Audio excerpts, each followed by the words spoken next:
आप सड़कें बनाइए, आप अस्पताल बनाइए, आप स्कूल खोलिए, आप शिक्षा के बजट को घटा रहे हैं, आप स्वास्थ्य के बजट को कम कर रहे हैं और आप कह रहे हैं कि हम सब्सिडी देंगे। ये एक प्रलोभन की नीति है। ये जो पूरी लाइन बिछी हुई है, जो पूरा ट्रांसमिशन है, ये क्या रिलायंस ने बिछाया है, क्या अदानी ने बिछाया है? ये जनता के पैसों से बनाया। नरेंद्र मोदी सरकार इसको ध्वस्त कर देना चाहती है, फ्रेंचाइज दे देना चाहती है, जिनके ऊपर कोई कंट्रोल नहीं रहेगा किसी को, जो चाहे जैसे मर्जी जैसे बेचे। रीज़न है कि अभी आपने देखा मोदी सरकार ने पिछले साल एक संशोधन विधेयक, बिजली संशोधन विधेयक को लाया था, जिसमें कि साफ तौर पे बहुत सारे ऐसे परिवर्तन लाए गए हैं जिसके तहत बिजली आज पूरी तरीके से निजी हाथों के हवाले कर दी जा रही है। एक पूरी योजना बनाई जा रही है। पहले हमने देखा कि सरकार ने, जब वाजपेयी सरकार थी केंद्र में, उस समय 2003 में ही उन्होंने बिजली को एक तरीके से सेवा क्षेत्र से निकाल कर पूरी तरीके से कमर्शियल क्षेत्र में ले आने का एक पूरा रास्ता तैयार कर दिया था। और इसी रास्ते पर आगे बढ़ते हुए आज मोदी सरकार पूरी तरीके से पूंजीपतियों को ये मुनाफा सुनिश्चित करने के रास्ते को खोलते हुए बिजली जैसा एक जो अत्यंत बुनियादी सेवा क्षेत्र है, जो आम जनता का आज एक जीने का एक पूरा एक मूलभूत ज़रूरत है, जिसके बिना आज हम जी नहीं सकते, बिजली इतना एक आवश्यक वस्तु है, इसको भी पूरी तरीके से बेचने के लिए, मुनाफा कमाने के लिए पूंजीपतियों को एक रूप से उनको सौंपने का एक योजना बना रही है। ये जो कानून है, ये जो संशोधन विधेयक है, ये इसके खिलाफ में ही हमारा ये अखिल भारतीय प्रदर्शन है। पूरे देश भर में हम लोग इस मांग को लेकर लड़ाई लड़ रहे हैं कि बिजली को सर्वसुलभ बनाया जाए, बिजली का पूरा नियंत्रण केंद्र व राज्य सरकारें अपने नियंत्रण में ले, और जहां जो तबका है, जिस तरीके से जो आर्थिक क्षेत्र के अनुरूप जो एक सब्सिडाइज बिजली देने का जो एक प्रावधान हमारे संविधान में भी है, उसी अनुरूप हर एक तबके के अनुरूप इस बिजली का भी वितरण किया जाए। अभी जो सरकार कह रही है इस कानून के माध्यम से कि आज हम एक देश एक बिजली कानून, एक बिजली रेट के रूप में हम लोग बिजली का जो ये रेट है वो तय करेंगे, और जो ये जो क्रॉस सब्सिडी की जो बात थी, जहां हमारे जो बिजली जो किसान हैं उनको एक रियायती दरों पे बिजली दी जाती थी, घरेलू क्षेत्र की बिजली की कीमतें अलग होती थी, और जो एक कमर्शियल क्षेत्र है, जो आप मुनाफा कमा रहे हैं, जो औद्योगिक क्षेत्र हैं, उनको बिजली अलग एक कीमत में उनको दी जाती थी। लेकिन इस नीति के तहत सरकार कह रही है कि सबके लिए एक जैसा हम लोग रेट तय करेंगे। आज अगर पूंजीपति 11 रुपये बिजली यूनिट दे के खरीद रही है बिजली, तो आज एक घरेलू क्षेत्र को भी 11 रुपये खरीदना पड़ेगा, और एक किसान जो आर्थिक रूप से आज वैसे ही कमज़ोर है, आप देख ही रहे हैं लंबा समय से उनका एक लड़ाई चल भी रही है, जिनकी लागत आज पूरी नहीं हो पा रही है, ऐसे एक क्षेत्र को भी आज 11 रुपये देकर बिजली यूनिट खरीदने पर मजबूर किया जाएगा। तो ये जो सरकारें लागू करने जा रही हैं, ये एक बहुत ही तरीके से एक घातक नीति है, इसका हम लोग विरोध कर रहे हैं। नहीं सर, सब्सिडी का तो हम देख ही रहे हैं कि कितना देश हित में ला रहे हैं। आज हम इसको अगर नहीं समझ पाएंगे, एक चीज़ को, जो इस गणित को हमको अगर समझना होगा कि जो सब्सिडी सरकार निजीकरण क्यों कर रही है। सरकार क्या बिजली दे नहीं सकती? सरकार जो बात कर रही है, हमने बहुत विकास किए हैं आज़ादी के बाद आज तक, जो 75 साल का जो हम आप गुणगान कर रहे हैं विकास का, किस लिहाज से हम विकास के पैमाने को जांच रहे हैं? क्या हम ये देख रहे हैं कि आज भी गांव में बिजली नहीं पहुंच पाती है? आज भी कई ऐसे क्षेत्र हैं जहां पे 24 घंटे बिजली सरकार नहीं दे पा रही है, और इसी का बहाना लगाकर सरकार बोल रही है कि भाई हम बिजली देने में सक्षम नहीं हैं, इसीलिए पूंजीपतियों को देंगे, निजी मालिकों को बिजली का मौका दिया जाएगा कि वो आपको बिजली सुनिश्चित कराएंगी, बशर्ते उसके लिए आपको जो ऊँची कीमतें हैं वो देनी पड़ेंगी। तो ये जो है, एक तरफ तो आप निजीकरण को मौका दे रहे हैं, और दूसरी तरफ वोट बटोरने के लिए और अपने जन विरोधी, अपना जनता के सामने अपनी छवि को अच्छी बनाने के लिए आप कह रहे हैं कि हम सब्सिडी देंगे। अरे सब्सिडी का पैसा भी तो आम जनता का ही पैसा है, जो टैक्स के रूप में आप हमसे लेते हैं, उसी पैसे से आप पूंजीपतियों का जो घाटा है उसको पूरा करेंगे। तो आप विकास के लिए कहाँ काम कर रहे हैं? आप तो सब्सिडी का पैसा जन कल्याण के लिए लगाएंगे। आप सड़कें बनाइए, आप अस्पताल बनाइए, आप स्कूल खोलिए, आप शिक्षा के बजट को घटा रहे हैं, आप स्वास्थ्य के बजट को कम कर रहे हैं, और आप कह रहे हैं कि हम सब्सिडी देंगे। ये एक प्रलोभन की नीति है। आज पूंजीपतियों को मुनाफा को सुनिश्चित करने को लेके वो सरकारें इस तरीके के कदम उठा रही हैं, जहां हम मांग करते हैं कि सरकार की नैतिक जिम्मेदारी है कि वो बिजली का पूरा जो सिस्टम है, पूरा प्रणाली है, वितरण से लेके उत्पादन से लेके तमाम तरीके का जो उसका प्रक्रिया है, उसको अपने हाथ में ले, सरकार उसको सुचारू रूप से चलाए और कम रेट में उसको मुहैया कराए।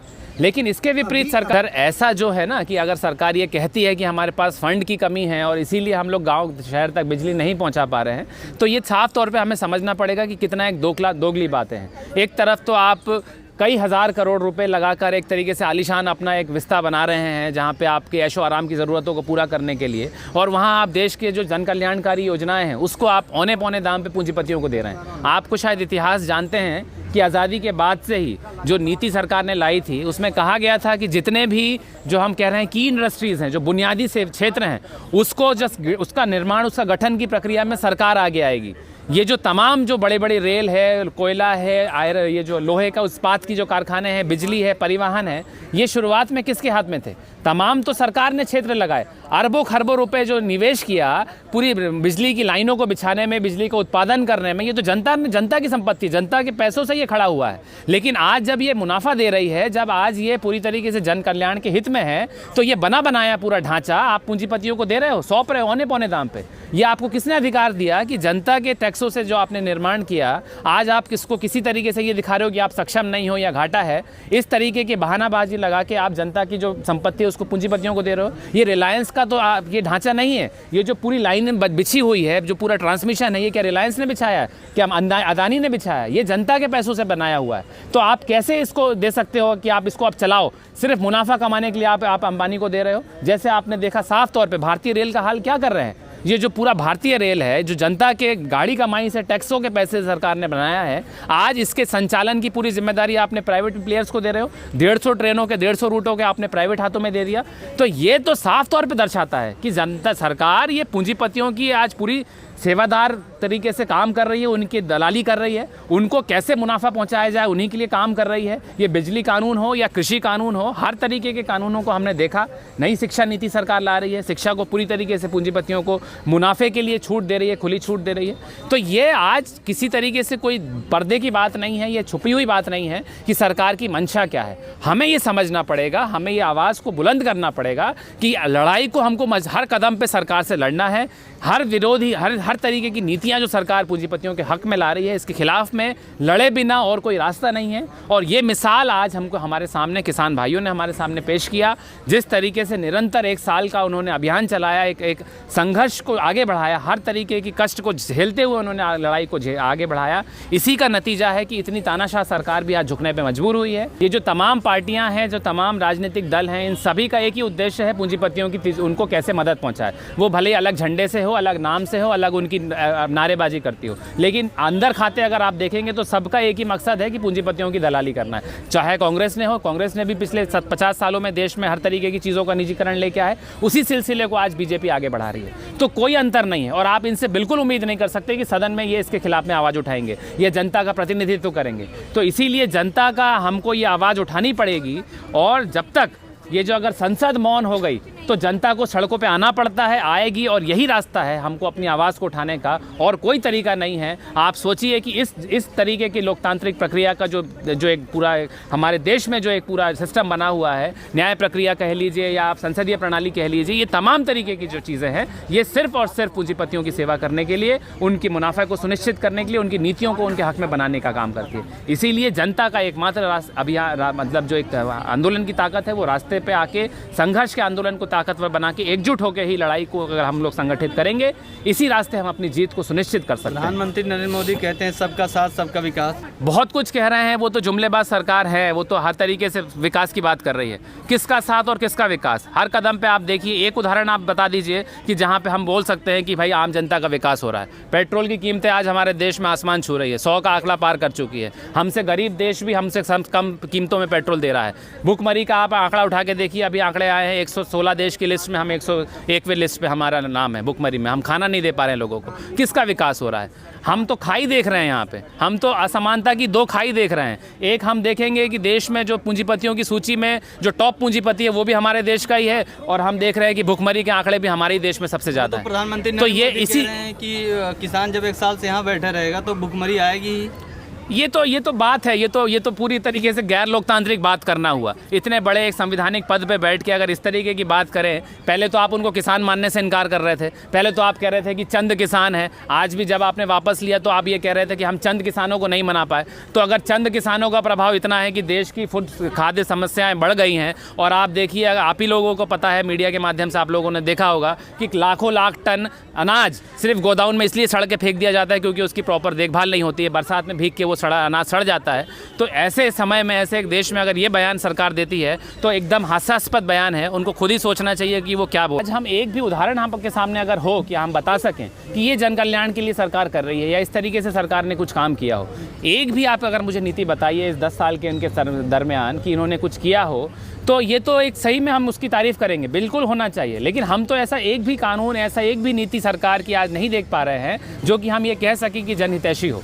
आज हर तरीके से सरकार जाम जनता का खून की आखिरी की मतलब बूंद को भी चूस लेने का काम कर रही है। बैंकों का निजीकरण हो रहा है, बीमा क्षेत्र का निजीकरण हो रहा है, रेलवे का निजीकरण हो रहा है, शिक्षा को आज पूरी तरीके से आपने बर्बाद करने की नीतियों को ला रहे हैं। आज आप यूपीएससी के छात्र बैठे हुए हैं यहाँ धरने पे, यही छात्र जो देश के भविष्य हैं, ये आप प्रशासनिक कार्यों में जाएंगे, इनका साल बर्बाद हो रहा है, लेकिन सरकार सुनने की को इनका प्रतिनिधि नहीं है। पिछले 5 दिन से धरने पे बैठे हुए हैं। तो हर एक तबका, शिक्षक अपने मांगों को लेकर आंदोलन कर रहे हैं।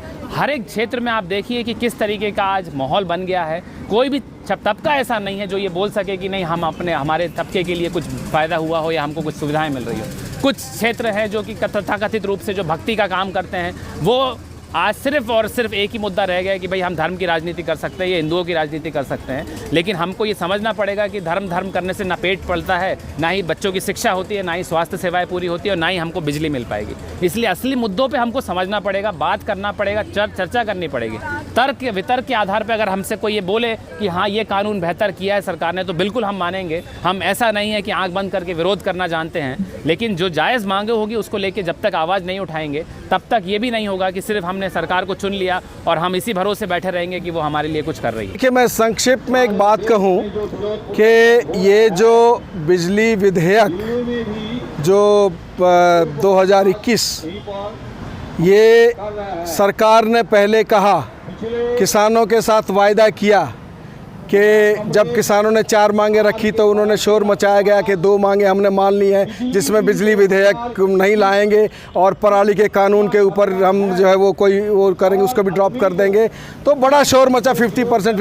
लेकिन इस सत्र में फिर उसको लिस्टेड किया गया है, ये विधेयक लाया जाएगा और हमारा all India consumers electricity consumers association की तरफ से को अखिल भारतीय विरोध दिवस मनाया जा रहा है इस बिजली विधेयक 2021 के खिलाफ।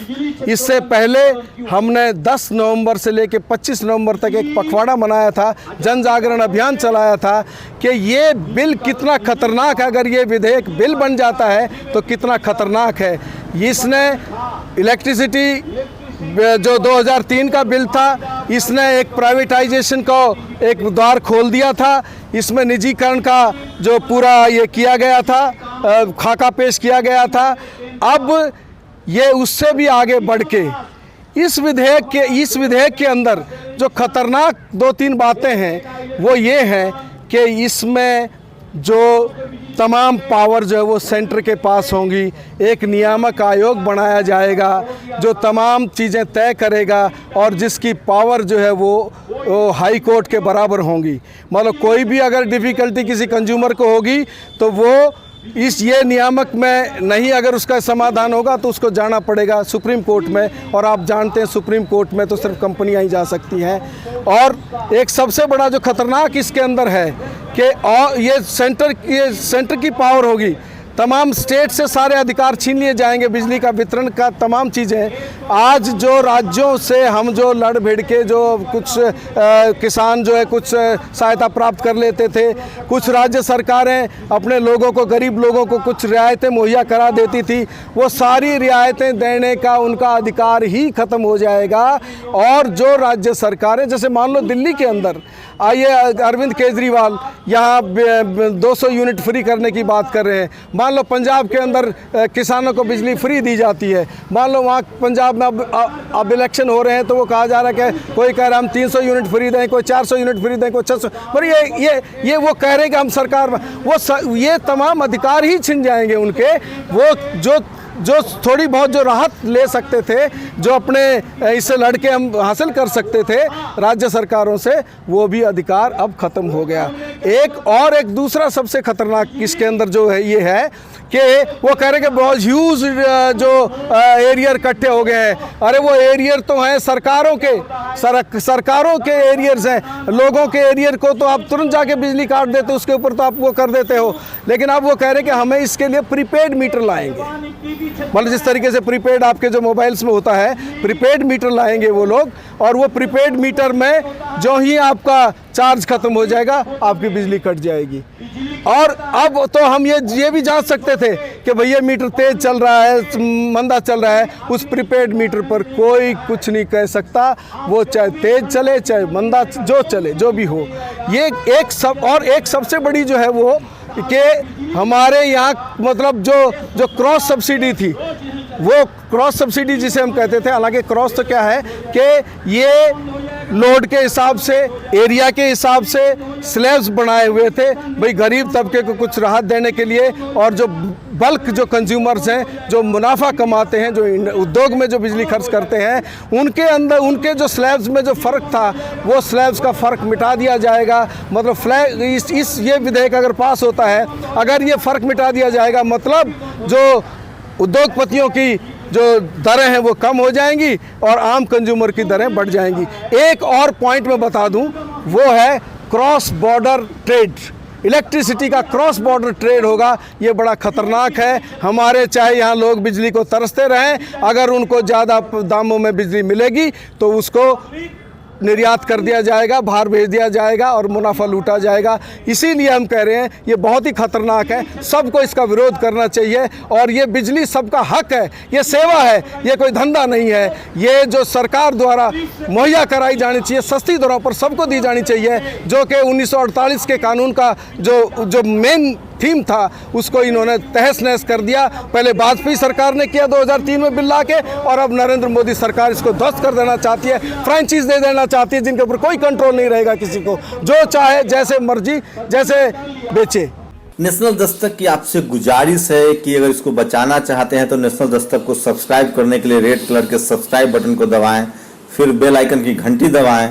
नेशनल दस्तक को बचाने के लिए बहुत जरूरी है कि हर खबर को शेयर करें, लाइक करें, कमेंट जरूर करें।